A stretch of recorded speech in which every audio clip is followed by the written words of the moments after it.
Thalassemia adalah penyakit genetik yang diturunkan dari orang tua akibat adanya gangguan dalam pembentukan hemoglobin pada sel darah merah. Di Indonesia sendiri, pembawa sifat thalassemia beta diperkirakan mencapai 3% sampai 10%, sehingga ini bisa menjadi masalah kesehatan yang memerlukan perhatian serius kita semua. Penderita thalassemia jenis mayor umumnya akan bergantung pada transfusi darah seumur hidup mereka. Selanjutnya, genetika, kromosom, serta jenis mutasinya. Thalassemia secara garis besar dibagi menjadi dua berdasarkan rantai globin yang terganggu, yaitu thalassemia beta dan thalassemia alfa. Yang pertama, thalassemia beta. Kondisi ini disebabkan oleh mutasi resesif pada satu atau dua arah rantai globin beta tunggal yang terletak di lengan pendek kromosom 11. Jenis mutasinya umumnya berupa mutasi titik, seperti substitusi atau insersi nukleotida yang mengganggu pembentukan rantai beta globin. Yang kedua, thalassemia alfa terjadi akibat adanya delesi, penghapusan, atau mutasi titik pada gen pembawa rantai globin alfa yang terletak di kromosom 16. Jenis delesi yang paling sering ditemukan di Asia Tenggara adalah tipe CA, delesi 3,7 kb, dan delesi 4,2 kb. Sedangkan untuk varian non-delesi yang umum meliputi HB constant spring, HB pakse, HB Kwangze, HB Swandok, dan HB Adana. Jenis mutasi yang spesifik inilah yang nantinya akan menentukan seberapa parah tingkat keparahan penyakit yang diderita oleh pasien. Fungsi normal. Yang pertama ada gen HbA1 dan HbA2 berfungsi mengode pembentukan rantai alfa globin. Yang kedua, gen HbB berfungsi mengode pembentukan rantai beta globin.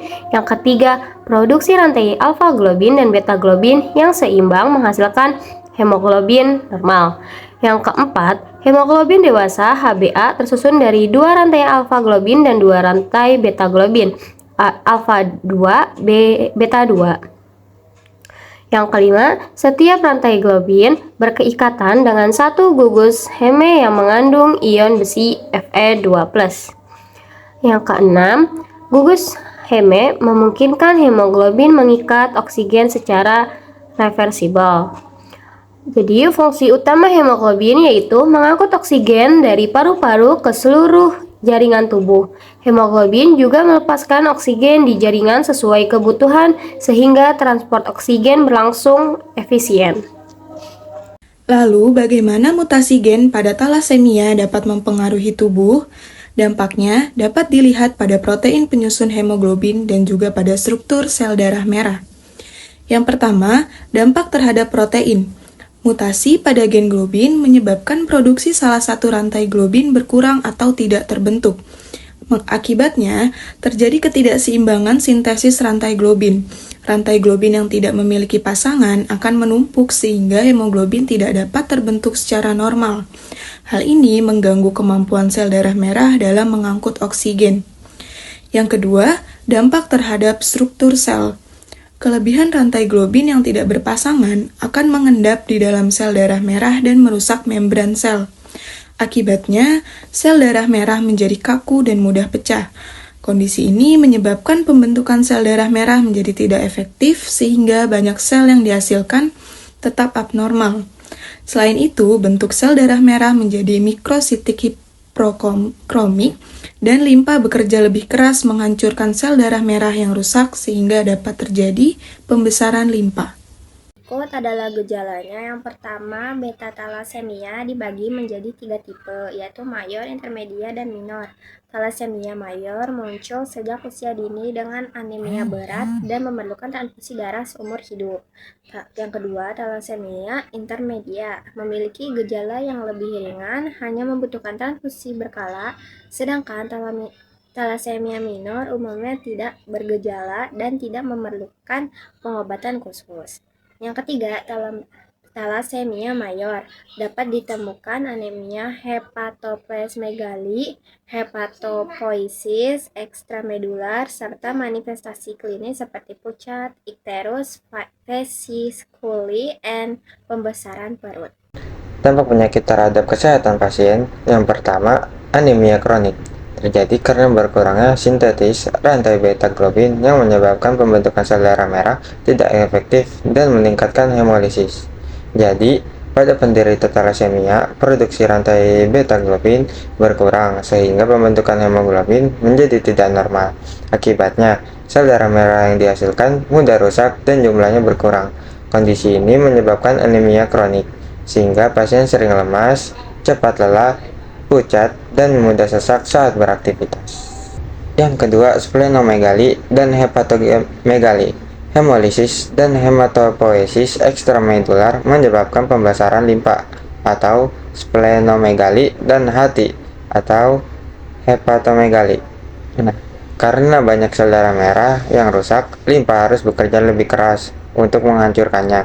Selain itu, tubuh berusaha memproduksi sel darah merah di luar sumsum tulang, seperti di hati dan di limpa. Hal ini menyebabkan pembesaran limpa atau splenomegali serta pembesaran hati atau hepatomegali. Yang ketiga, ikterus. Hemolisis meningkatkan kadar bilirubin sehingga kulit dan sklera mata tampak berwarna kuning. Jadi, kerusakan sel darah merah yang terjadi terus-menerus akan meningkatkan kadar bilirubin dalam darah. Bilirubin merupakan hasil pemecahan hemoglobin. Jika kadarnya terlalu tinggi, kulit dan bagian putih mata akan tampak menguning. Kondisi ini dikenal sebagai ikterus atau penyakit kuning. Yang keempat, kelebihan zat besi. Peningkatan penyerapan zat besi menyebabkan penumpukan di berbagai organ yang dapat menimbulkan komplikasi. Lalu, pasien talasemia sering mengalami penumpukan zat besi di dalam tubuh. Hal ini bisa terjadi karena tubuh menyerap zat besi lebih banyak dari usus, ditambah transfusi darah yang dilakukan secara rutin. Jika tidak ditangani, zat besi dapat menumpuk di organ seperti jantung, hati, dan kelenjar endokrin, sehingga meningkatkan resiko berbagai komplikasi. Yang kelima, hematopoiesis ekstramedular. Pembentukan sel darah di luar sumsum tulang terjadi sebagai kompensasi terhadap eritropoiesis yang tidak efektif dan menyebabkan pembesaran organ. Karena sumsum tulang tidak mampu menghasilkan sel darah merah yang cukup, tubuh mencoba mengimbanginya dengan membentuk sel darah merah di luar sumsum tulang, terutama di hati dan limpa. Proses ini disebut hematopoiesis ekstramedular. Walaupun merupakan mekanisme kompensasi, kondisi ini dapat menyebabkan pembesaran organ dan berbagai gangguan lainnya. Untuk cara diagnosis, khususnya pada thalassemia alfa minor, terkadang sulit dibedakan dari anemia defisiensi besi karena hasil elektroforesis hemoglobin pasca usia 4-6 bulan itu bisa terlihat normal. Oleh karena itu, penegakan diagnosis dibantu dengan melihat nilai MCV yang rendah. Pemeriksaan HB Barts pada bayi baru lahir atau konfirmasi klinis anemia hemolitik pada penderita HBH. Secara medis, penata laksanaan pasien talasemia beta mayor berfokus pada transfusi sel darah merah rutin. Karena beresiko memicu iron overload, terapi wajib didampingi dengan terapi kelas besi serta pemantauan kadar ferritin setiap 1-3 bulan. Kita juga harus memantau efek samping kelas besi seperti demam, gatal, sakit perut, hingga sesak nafas. Di samping itu, tumbuh kembang pasien harus dipantau ketat demi mencegah komplikasi fatal seperti gagal jantung dan gagal hepat. Bagian terapi, pemeriksaan kadar ferritin setiap 1-3 bulan karena kecenderungan kelebihan besi sebagai akibat absorpsi besi meningkat dan transfusi darah berulang. Efek samping kelas besi yang dipantau seperti demam, sakit perut, sakit kepala, gatal, sukar bernafas. Bila hal ini terjadi, kelas besi dihentikan. Pada tumbuh kembang, anemia kronis memberikan dampak pada proses tumbuh kembang karena diperlukan perhatian dan pemantauan tumbuh kembang penderita. Lalu, anemia kronis dan kelebihan zat besi dapat menimbulkan gangguan seperti gagal jantung, gagal hepar, gangguan endokrin, dan fraktur patologis. Sebagai calon farmasis, relevansi kasus talasemia ini mencakup 4 peran penting bagi kita. Yang pertama, farmakoterapi kelasi besi. Farmasis vital dalam pengelolaan dan dispensing obat kelasi besi seperti deferipron, deferasirox, atau deferoxamine. Yang kedua, pemantauan kepatuhan pengobatan. Mengingat terapi ini seumur hidup dan memiliki efek samping, edukasi farmasis sangat menentukan kedisiplinan pasien. Yang ketiga, manajemen pelayanan farmasi klinis.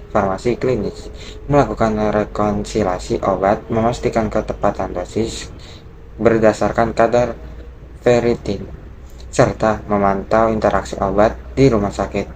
Yang keempat, pengembangan alternatif terapi, riset farmakologi dan farmasi bahan alam terus berjalan untuk menemukan adjuvan terapi atau mendukung pengembangan terapi gen target di masa depan.